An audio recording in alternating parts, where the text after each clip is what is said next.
श्रीराम समर्थ. सद्गुरू श्री ब्रह्मचैतन्य गोंदवलेकर महाराज यांचे प्रवचन 25 डिसेंबर. भगवंताचे स्मरण हेच प्रत्येक साधनाचे मर्म. एका गावाहून 2 सरकारी बैलगाड्या निघाल्या. एका बैलगाडीत सोन्याची नाणी असलेल्या पिशव्या होत्या आणि दुसऱ्या गाडीत बांधकामाचे दगड होते. सबंध दिवसभर प्रवास करून त्या बैलगाड्या तालुक्याच्या ठिकाणी पोहोचल्यावर गाडीवानांनी गाड्या सोडल्या. सोने आणि दगड अधिकाऱ्यांच्या हवाली केले आणि दोन्ही गाड्यांच्या बैलांना कडबाच घातला.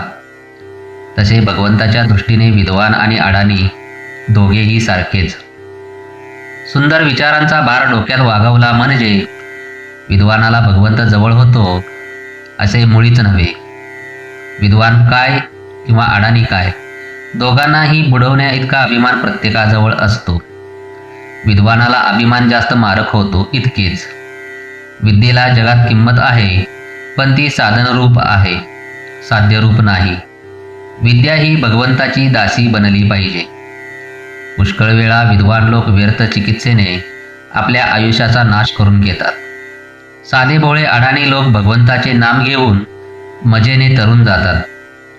पण हे विद्वान लोक भगवंत कसा आहे, त्याचे गुण काय आहेत, त्याचा आणि आपला संबंध काय आहे, त्याचे नाम त्याच्यापर्यंत पोहोचते की नाही, नामाची सुरुवात केव्हापासून झाली, नाम कोणत्या वाणीने घ्यावे, इत्यादी गोष्टींची चिकित्सा करीत बसतात. आणि ती इतकी करतात की शेवटी आयुष्याचा अंतकाल येतो आणि नामाची चिकित्सा तेवढी पदरात पडते. नाम घेण्याचा आनंद मिळत नाही. म्हणून शहाण्या विद्वानाने चिकित्सा करायचीच तर नाम घेत करावी.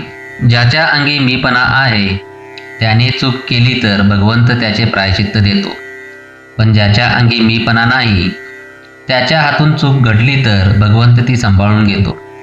समजा आज आपल्या हातून चूक झाली, अगदी जाणतेपणाने झाली, तरी आपण जर पश्चाताप पाहून भगवंताला शरण गेलो तर खात्रीने तो क्षमा करतो. आपण आपले मागले घडलेले सर्व भगवंताला अर्पण करावे, मग पुढची जबाबदारी त्याच्यावर पडते. प्रत्येक भक्ताने साधनाचे कष्ट स्वतःच सोसले पाहिजेत. कितीही मोठा गुरु असला तरी त्या बाबतीत तो काही करू शकत नाही. फार तर त्या कष्टाची त्याला जाणीव होऊ देणार नाही.